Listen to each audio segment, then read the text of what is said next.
Okay, so hi everyone. In today's session, we are gonna dive a bit deeper into Scala. So we're gonna cover a bit more advanced topics in Scala. So let's start. But before we proceed with the session, make sure that you follow all the knowledge etiquettes, like be punctual, respect knowledge session timings, and make sure to submit a constructive feedback as it is really helpful for the presenter. And please keep your window on mute and avoid any kind of disturbance. If you want to ask question, just ask the question and then please again unmute yourself. And then again mute yourself. Let's start. So this is the agenda for today's session. So basically, as you all know, Scala is a functional programming language, right? So we're going to cover a bit more advanced concepts of Scala. So we're going to start with its syntax sugar, then advanced pattern matching, partial functions, currying and partially applied functions, and then lazy evaluation. So starting with the first topic, that is syntax sugar. So by syntax sugar, what I mean is that Scala is very much known for its concise syntax, right? So that's like it provides various techniques to concise the syntax so that you can call it as syntax sugar, since it provides like various functional concepts to concise its syntax. So we'll see some of those. Okay, so let's start with it. So here you can see that, for example, if you have a method which takes only single argument, okay, so in Scala you can uh, like you can call that method using curly braces as well, right? So as you can see here, I have a single arg method and it takes one argument of integer type and it returns basically a string. Okay, so I can call this method like for if I want to call this method normally, what would I do? I will just write single arg method and I will then like open the parentheses, write 42 for example, close the parentheses, and that's it, right? But if you can also provide like you can also call this method using curly braces, and in this way you can write some complex code while calling the method, and then you will just pass the argument, the integer argument that you want to pass, right? So this is one speciality that you can do with single argument methods. So for example, here, like in Scala, we have try, right? So it is very similar to the try that we have in Java, okay? So in Scala, when you write try and then you open the curly braces and close the curly braces, so what you're basically doing, like what's happening behind the scene is that the try object calls its apply method, okay, apply the factory method. It calls its apply method and then perform the implementation. So also another example would be the high order functions. Let's take map as one of the high order functions. So here also, like when you call the map function, you can again call it using the curly braces and then provide the lambda expression inside it. So this can happen only with the single argument methods, right? Okay, moving on. Um, Single abstract method. So, like for example, if you have a trait, let's say action, and it has an abstract method, act. Okay, so this trait has only one abstract method. Okay, now in this case, when you want to instantiate this trait, what you can do is basically you can either extend this trait in a non-abstract class, or you can also implement the anonymous class and override the method, right? So what I'm doing here is that I am instantiating this trait using anonymous class. So you can see here like new action, and then I'm overriding this act method here with some implementation. Okay. So this is one way that you can do. But again, Scala syntax is concise. So what you can do here is that you can like convert this implementation with a lambda expression. So what you can do is like you can reduce the instantiation of a single abstract method trait to a lambda expression. So what I'm doing here is again see what it will do. It will take an argument of integer type and then it will perform this operation plus one. Okay, so and this can happen only with like single abstract method only, right? Uh, and like if you, for example, if you have like multiple abstract methods, you cannot perform this, you cannot use lambda expression to instantiate the trait in that case. Because if you will do this, how the compiler is going to decide that like which abstract method are you trying to override here, right? Okay. Now, another example that we basically use is when we create a thread. In that case, we instantiate the runnable interface. So this is how we do it, right? New runnable, override, we override the run method and provide our implementation, right? So here also you can reduce this implementation using lambda expression. And since this run method does not take any argument, you can simply just write empty parenthesis here, and then you can provide the implementation. So see, it's like three lines of code is just like reduced to single line, right? Okay. Now, like when you, for example, if you have an abstract class and let's say it has some methods and members, but let's say it has only one method or only one member that is unimplemented. Okay, so here you can see that we have a def called implemented, and we have its definition, right? And we have another function called f, and that is abstract. We do not have its implementation. So in the case, if you have like only one method or member that is unimplemented, in that case also you can use lambda expressions. So here, when I'm trying to, like you can see that I'm using the lambda expression here, I'm just taking an argument of integer type and performing my implementation. So this is the case only when you have like only one method or member that is unimplemented in case of abstract classes, right? I hope it's clear. Okay.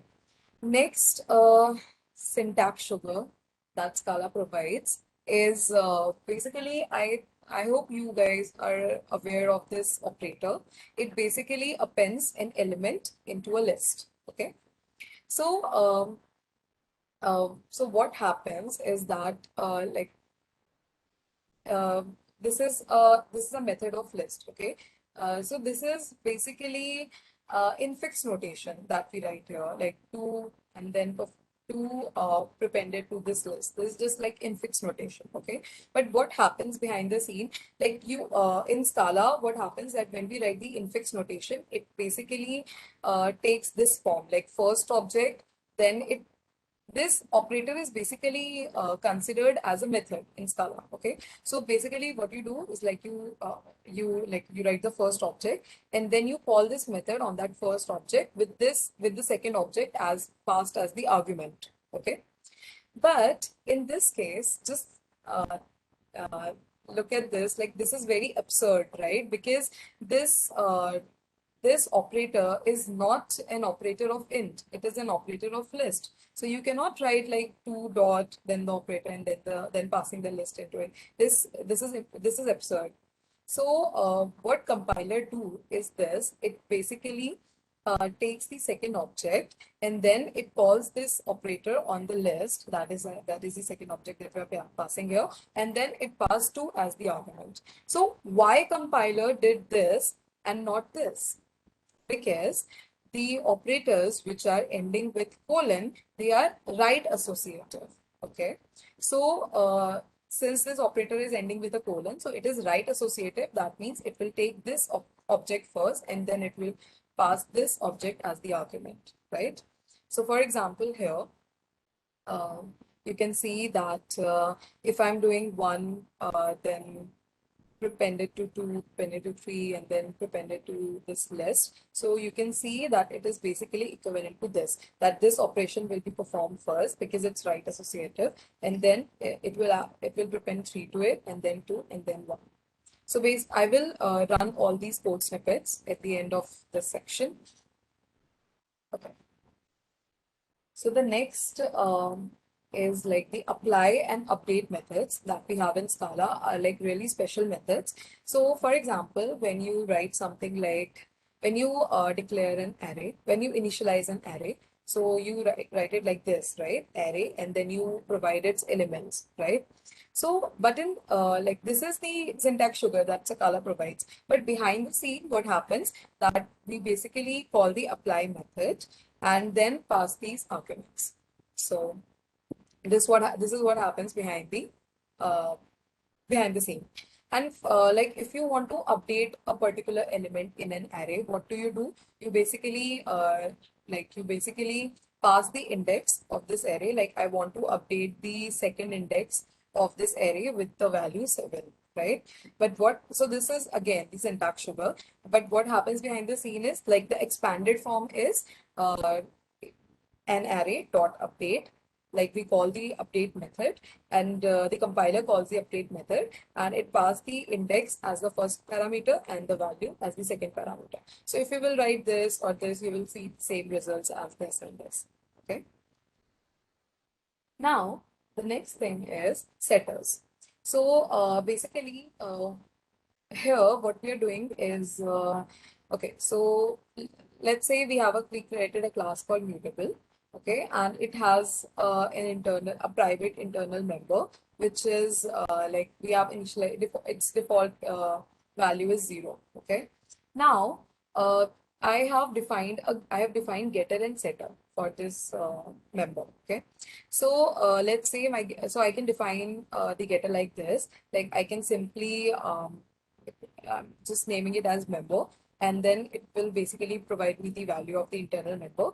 And here I have defined the setter using this syntax. So now again, this syntax is again a bit tricky. So basically, what's like this underscore, what does it do? It basically adds a space in the name of the method. So it will be like member space equal to with the value. So like set this value for the member, you know. So this is how the this setter is defined. Okay.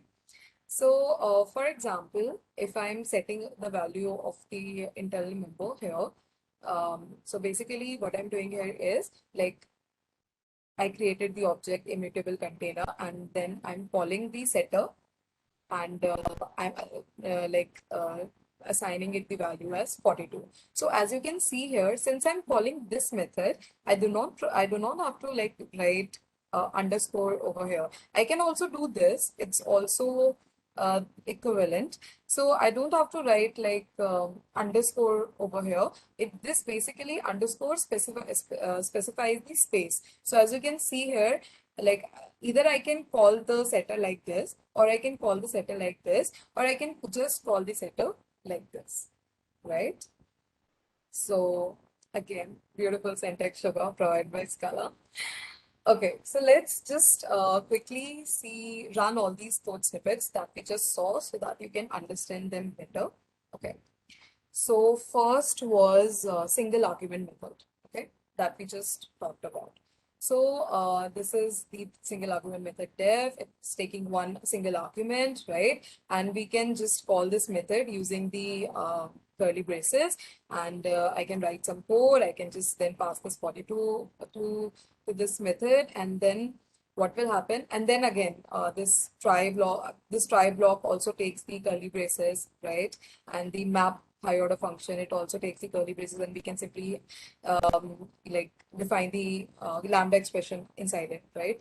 So let's just run it quickly. And yeah, so you can see that when we call this single argument method, it just printed 42 little ducks. Like uh, it just printed this statement, okay? And when you call this, it basically returned you the runtime exception. And when you is the screen showing? Ah, you cannot see the code? My God. No one's. Okay. I don't know why you can't see the code. Let me just share again, maybe. Not sure. I think this is some issue with Webex. Can you see the IntelliJ now?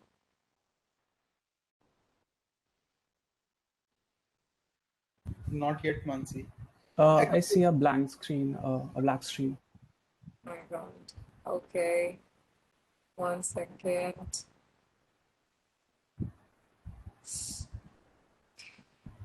I think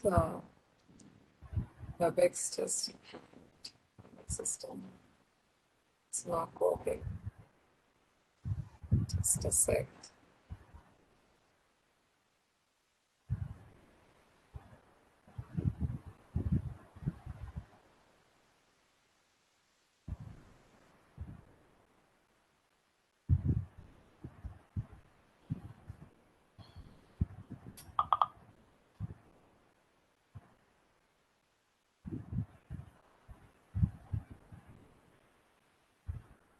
Mansi, I think you can log out and then log back in. That may solve the problem.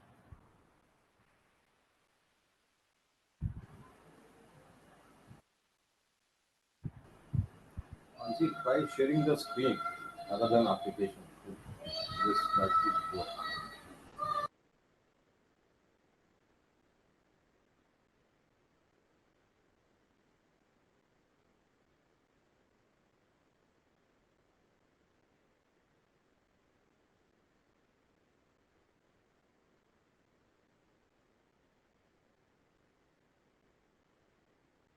This is happening with everyone. My screen is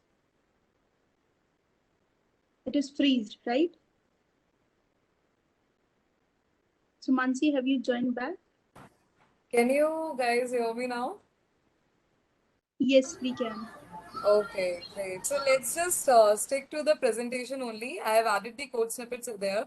I don't think switching the tabs is a good idea because I don't know how Webex is not like I don't know. It's not as good as Meet, I guess. Okay. Um, let's just stick to the presentation. Okay, so I hope everything was clear till here. I could have ran these code snippets on IntelliJ, but okay, I'll just explain you the output, how it's gonna, what the output is going to be. Okay. Okay, now let's move on to the next section, that is advanced pattern matching. Okay, so it's a bit advanced than the basic pattern matching that we know in Scala. So basically, you know that pattern matching allows you to decompose the values that conform to a given pattern, right? So like we can match the pattern for the following objects like constants, wildcards, case classes, tuples, or some special or some like your custom objects, right? So, so pattern matching, it basically decompose the values out of these objects by following a specific pattern, right? So here, let's take an example of like string reversal, let's say. Okay, so basically, what we're doing here is that uh, it's a normal code. It's normal code. Like we are reversing a list and using tail recursion. Okay. So what we are doing here is that we have a list. Okay, and then basically we first we match that whether the list is nil or not. Like whether if the list is empty, we are gonna just return the reverse list that is like just the empty list. Okay.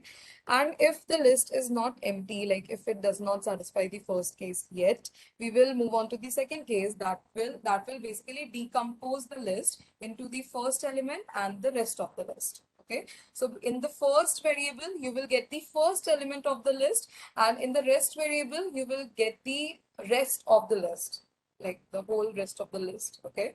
So now, in this case, what I will do is I will again call this reverse list recursive method, and then I will pass the rest of the list, and I will append the first element that I just extracted here to the reverse list. Okay, currently my reverse list is empty. Okay, so I just appended the first element in the reverse list. So now in the reverse list, I have the first element, and here in the rest of the list, it's basically starting from the second element now. Okay. Now, again, it will call the reverse list recursive method. Now, again, the list is not nil, right? It will move on to the second case, and then it will again extract the first element out of the rest of the list and give the rest of the list. That will be the list starting from the third element, right? And we will append the second element to the reverse list, and so on. So what you will get from here, like you will basically get the reversed list, right? 5, 4, 3, 2, 1. So this is how we are doing pattern matching. In case of list, on collections basically. So this is how you can, decompose the collection into its individual elements and extract them and perform operations, right? I hope it's clear. Okay. Now, sorry, I didn't present it. Okay.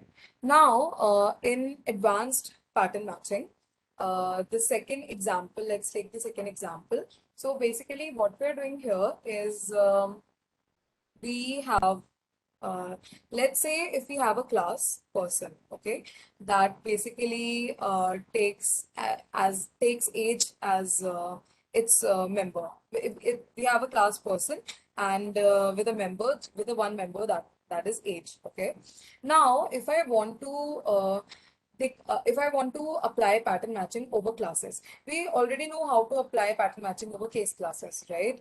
But what if I want to apply pattern matching over a class? So how I can do that is that I will create a companion object of that person class, okay, and then I will specify the unapply method here. So like you can see in the first unapply method, what we're doing is we take the person object as argument, okay, and it will basically decompose that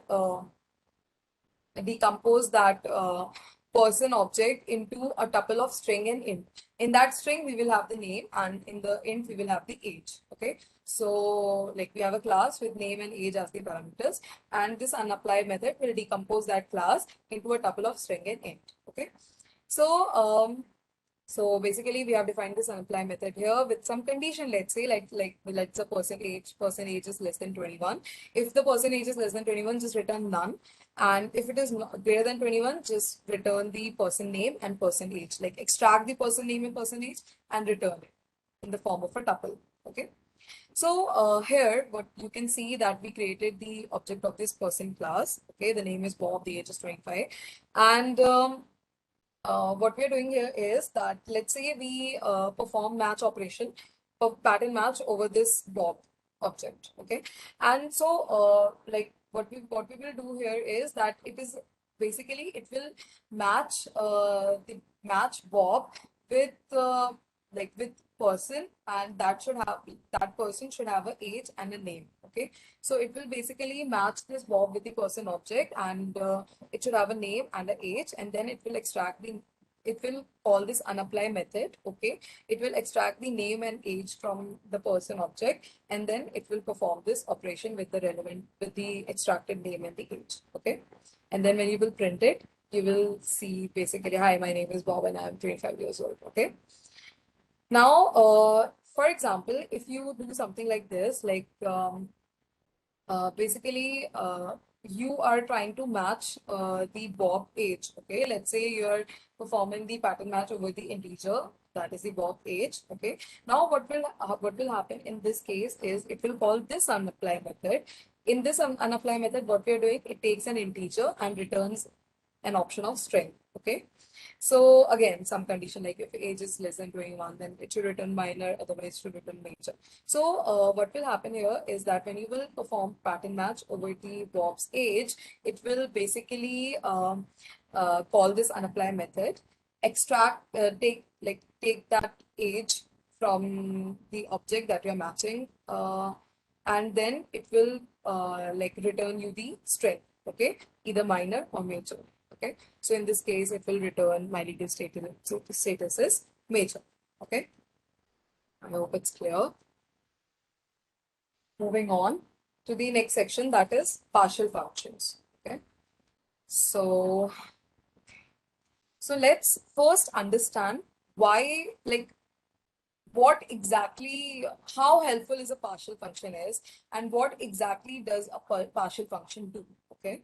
So, for example, you created a function literal, let's say val a function. It basically takes an integer and performs, like adds one in on that integer and returns to that. Okay, so it basically takes an integer and gives an integer. So what you're doing here is you're creating a function literal, and you're basically creating an instance of function one in comma in this, right? Because it's like this function takes only one argument, or you can say that you're creating a function literal that takes int and returns an int. Okay. So now, uh, like let's say this function basically it's valid for the whole integer domain, right? Like you can pass any integer to this function and it will return a result. It will add one to that integer and it will return a result, right? Now, what if I want to create a function that accept only certain parts of my integer domain, and for rest of the domain, the function should not be applicable. So in that case, if I ask you just right now, like write a code, like write a function that is only valid for certain integers and not for the rest of the integer domain. So what will you do in that case? You will check, let's say we want this function to be valid for only 1, 2, and 5. Okay, so what will you do that in what you will do in that case? You will check that if x is equal to 1, return this. If x is 2, return this. If x is 5, return this. Otherwise, if x is anything but 1 to 5, return some custom exception maybe, or some runtime exception. Okay, so this is how you will write it. Now let's see how to make this piece of code like simpler and concise. Okay. So you can use again pattern match in this case. What you can do is that you can create again a function literal, and that basically takes an integer and then perform a match operation over that integer and check if it is 1, return 42, 2, then return this, 5, and then this. Okay. Either you can do this. This is again a bit more simpler than this if else ladder, right? Now, more simpler form would be like basically this is a shorthand notation that Scala supports. So basically what you can do is you can define a partial function that basically takes one integer as a parameter and returns an integer. Okay, and here you can provide its implementation, like again the cases, like for 1 this should happen, 2 for this should happen, and for 5 this should happen, right? So this definition is also like it's equivalent to the definition that we saw here, and here it will return the same results. Okay, but this is more simpler because and again it is valid for a subdomain of integer, right? And so basically you have defined a partial function here, and just notice that this partial function, it takes only one parameter type, right? Like it will take only one argument, like let's say integer argument, and it will return an integer. Okay, and what if, now the question arises, what if I like call this a partial function using some other value, let's say 3. So we are not satisfying any case of 3, right? So what will happen in that case? In that case, it will throw a match error. Okay. Why? Because this partial function, they are based on pattern matching only. So in case of pattern matching also, if the case is not satisfied, like if your like your object does not match with any of the patterns specified, the compiler throws a match error, right? So in case of partial functions also, if it does not satisfy any case, it's going to throw the match error. Okay. So okay. So for example, if you pass 2, you will, and again now if you will pass 2 here, it will basically call the apply method of the partial function. Okay, and it will returns the relevant value, that is 56. Okay. Now this is the case I was talking about. Like if you pass some value which is not satisfied in the cases, so it will crash with the match error. Okay. Again, partial functions, it provides some utilities like for example, you can check that whether my partial function is defined for 67 or not. This will return whether true or false. Okay, this will return true or false. And also, the next thing that you can do is that you can lift your partial functions. Like this will make your partial functions more safer, because now if the case does not satisfy, your program will crash with the match error, right? But if you will lift your partial functions, what it will do, it will basically take the int as the argument, and it will return option of int, right? So for example, if 2 is satisfied, if the case of 2 is satisfied, it will return sum of 56. And if the case of 98 is not satisfied, it's gonna return none. So it's safer, right? And another thing that you can do is, like, you can chain your partial functions using or else. Like this or else basically it takes another partial function literal, and what it does, it takes another partial function literal which takes integer as argument and returns an integer. Okay, so for example, in your partial function case, let's say you were not satisfying the case of 45, but in the or else partial function but in the partial function literal that we passed in the or else, you're satisfying the 45 case, so it will return 67. Like if you'll print this, you will get 67 here. Okay, I hope it's clear. Moving on. So basically this expression that we supply here is called partial function literal, and the expression that we supply here is called total function literal. Okay, and this partial function literal is basically a subtype of this total function literal. Okay, so like because of this, you can supply the partial function literal to a total function literal. Okay, so this is a total function literal. You can see that it takes integer and then returns an integer. It's not of type partial function end comma end, right? So it's a total function literal, and it can take the partial function literal. Similarly, the high order functions, and for example, map.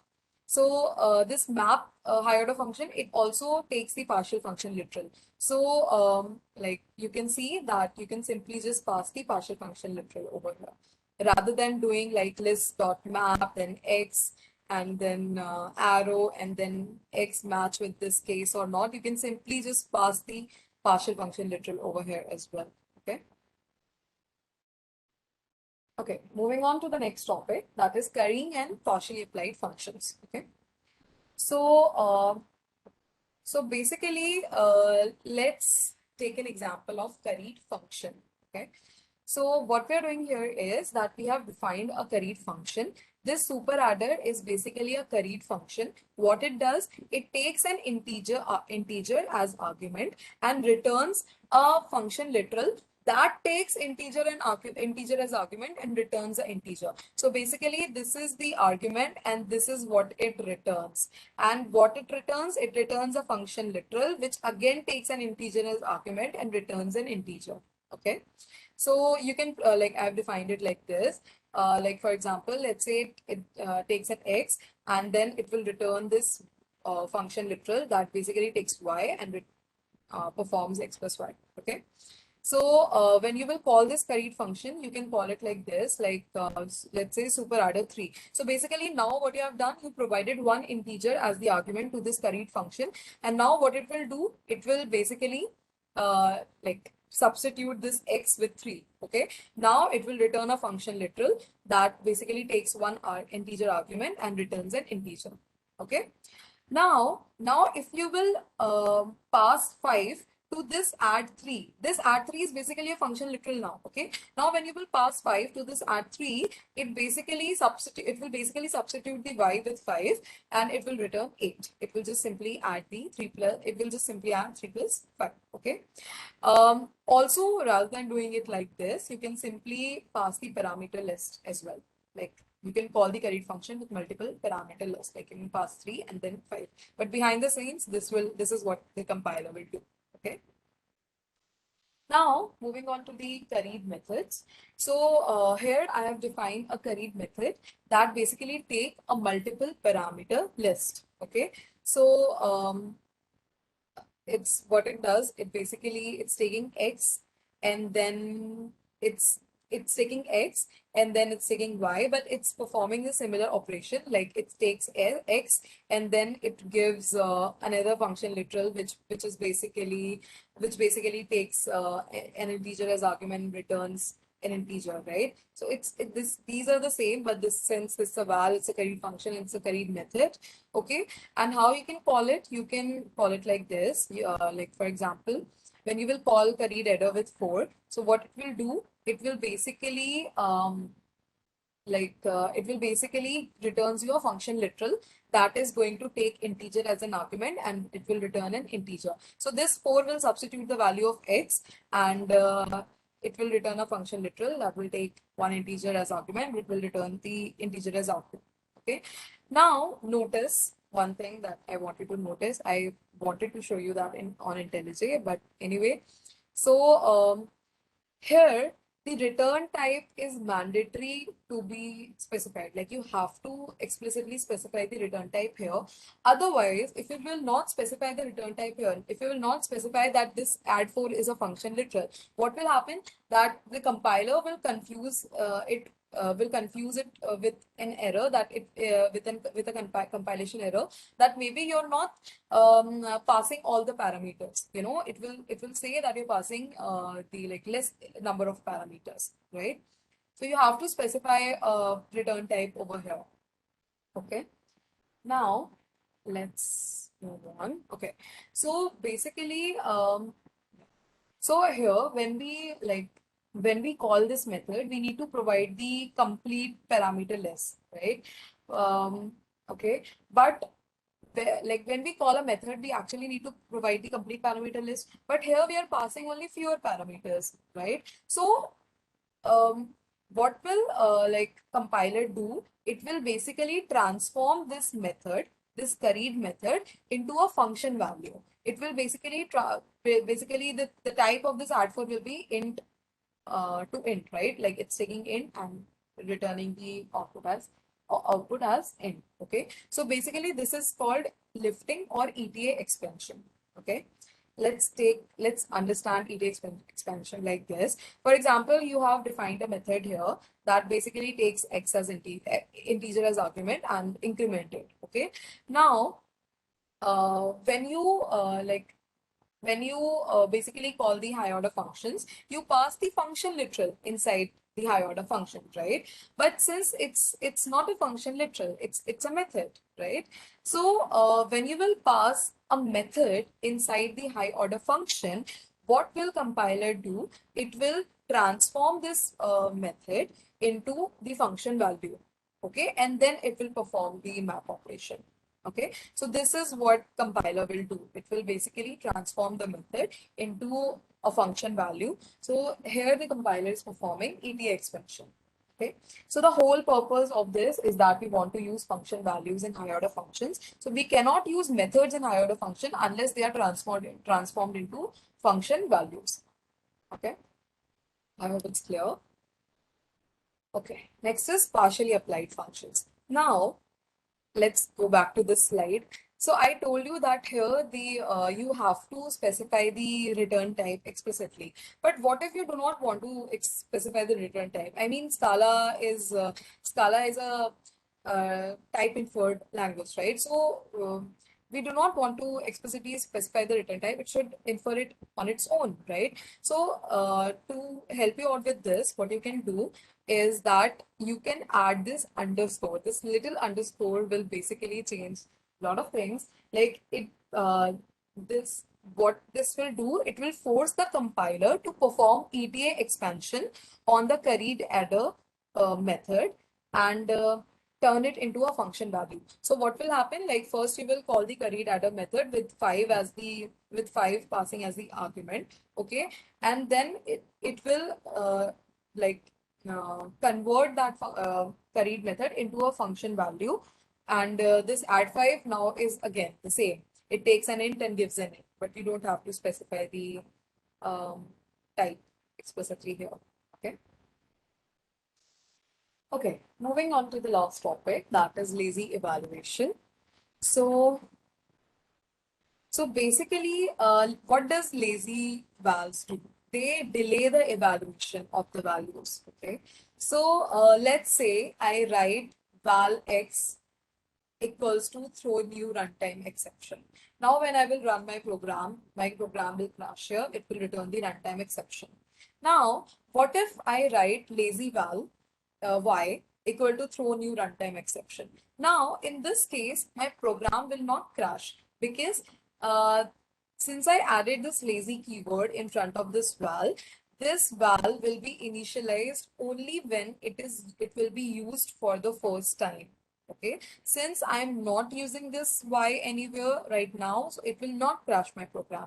Now, if I use this y here, if I write println y, now my program will crash. It will return runtime exception. Okay. So basically, the lazy vals, they are evaluated only once, but only when they are used for the first time. Now let's take this example, lazy val x, which is of type int, and what it is doing, it is basically printing some like hello to the console on the console, and it's basically like returning 42. Okay. Now, when I will write println x, now this is the first usage of this lazy val. At this time, it will initialize its val. It will basically execute this code block, and it will print hello, and it will return 42. Okay. Now, if I write again like println x, now in this case, it is not going to print hello again because this lazy val x is already executed. It already holds the value of 42. So it's gonna return only 42. It's not gonna print hello to the console again. Okay. I hope it's clear. Okay. Another a very small thing that like a small mistake that we do. So basically, let's say we have a def called side effect condition and it's returning boolean, and what it does, it prints bool to the console, and then it returns true. Okay. So okay, now I have another def simple condition that basically again it returns boolean, and like assign, let's say it's returning false. Okay.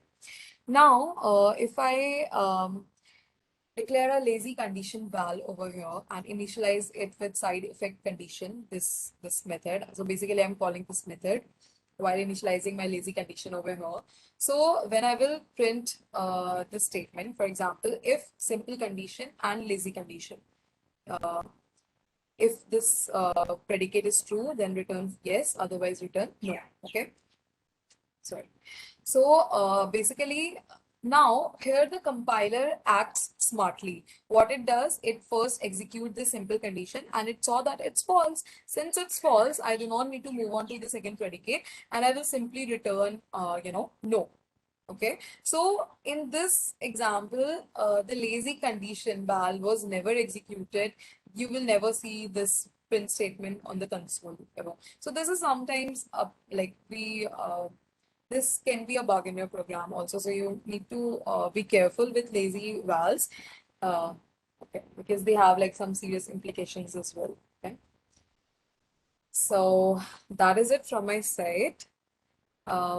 Any questions, anyone? Thank you, Mansi, for this wonderful question. I would, open this platform for everyone. If they have any question, they can ask. They can also unmute themselves and tell us about the session, how they felt about it.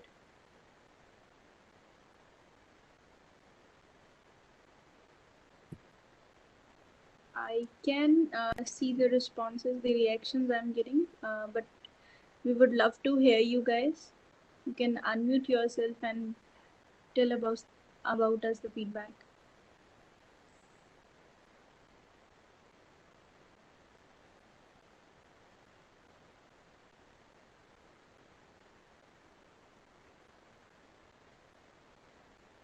Okay, so I hope you won't mind to fill out the feedback form once you will get that.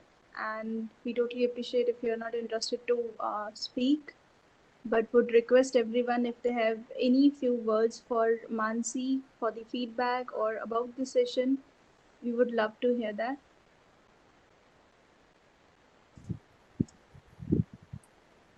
Well, it was totally new for us, I think. Scala, it's a new platform and it was very helpful. Like I like to learn more about Scala. Thank you, Mansi. It was really very helpful session for us. Thank you. Thank you, Sonali. Thank you for your words. Okay, so let's not wait for another minute because we have another session and Pratik is ready for his session, and let's join that session, guys. Thank you so much, Mansi, for this wonderful session, and definitely we're gonna get the feedback and we will share with you. Thank you, guys. Thank you, everyone. Thanks, Mansi. Thanks. Thank you, Mansi.